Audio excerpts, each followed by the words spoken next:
The FBI is harshly criticized in a new, long-awaited report on the origins of the Trump-Russia investigation. The veteran prosecutor, John Durham, says the agency ignored its own rules and procedures and was way too quick to take a tip about the 2016 Trump campaign and accelerated into a full-blown investigation of whether there was communication or collusion with Russia. But Durham proposed no new charges and only modest FBI reforms in his final report. And his findings, while harshly critical of the FBI, come nowhere close to how they're now being portrayed by the former president and some of his allies.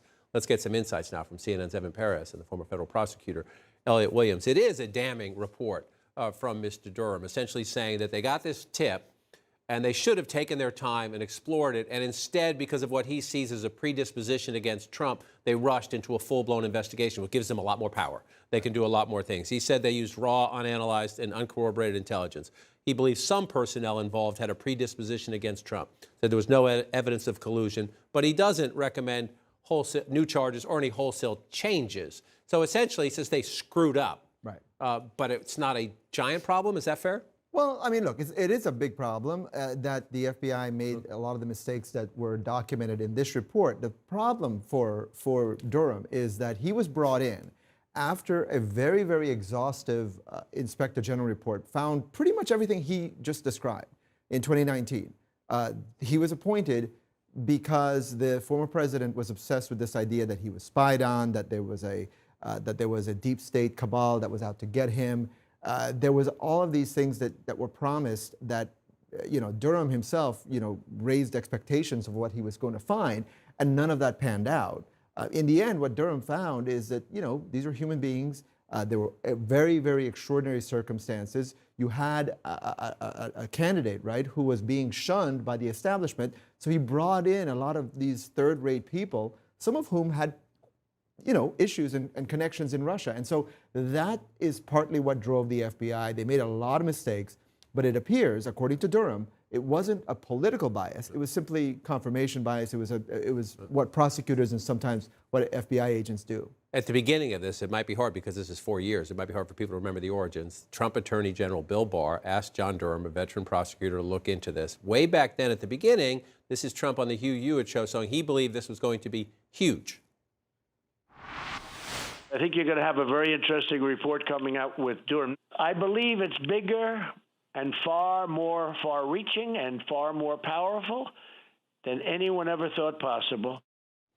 Now, Donald Trump, a candidate for president again, was very quick to rush out a fundraising email with the headline, "I was framed." It goes on to say, this is horrible. It was not that. He is exaggerating what Mr. Durham found. However, I don't want to use the fact that he's exaggerating to not get at the fact that, you're right, the IG, Mr. Horowitz, did find a lot of this too. But these are some very important issues that Chris Wray, the FBI director, acknowledged, saying we've put a lot of reforms in place already because of these problems. Yeah, look, I will be the first to tell you, having worked at the Justice Department for 6 years, that if there is bias or the use of uncorroborated information and evidence, it should be dealt with appropriately. The simple fact is there are plenty of rules at both the Justice Department and the FBI for getting out political bias and predisposition and things like that. And to the point about predisposition, it's an important one.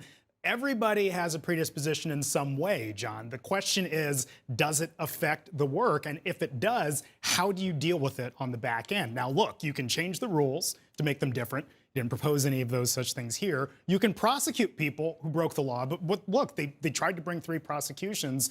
2 of them ended up going to trial and ending not guilty. 1 of them ended up pleading out for only probation. There simply wasn't the widespread problems that certainly the former president and the former attorney general wanted to find here and simply did not. Yeah, I mean, look, here we are in 2023, and I know a lot of people are really tired of talking about 2020. So here we go. We're talking about 2016, and this is what this report is. It's kind of a little bit of a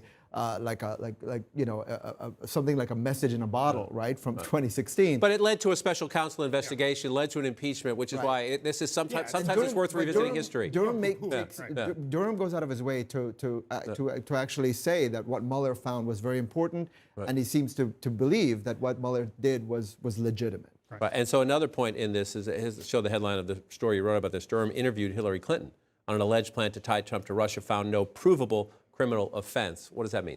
It means that in the end, the government officials who were handling this did not commit a crime. You know, they were made mistakes, and they should have looked at this and maybe had second thoughts about what they were doing with Trump, and they didn't. And that's what he found. He recommends Durham like what I'll call an ombudsman. That's what we call it in the news business. Somebody, if there's a politically sensitive investigation, someone who's not involved to be there to question, just to question everything along the way. They're Any already, idea if that'll happen? it's already, yeah. What they've done is that they've made sure there's more approvals needed for these types of investigations. All right, we'll watch as it plays out. Gentlemen, thank you both.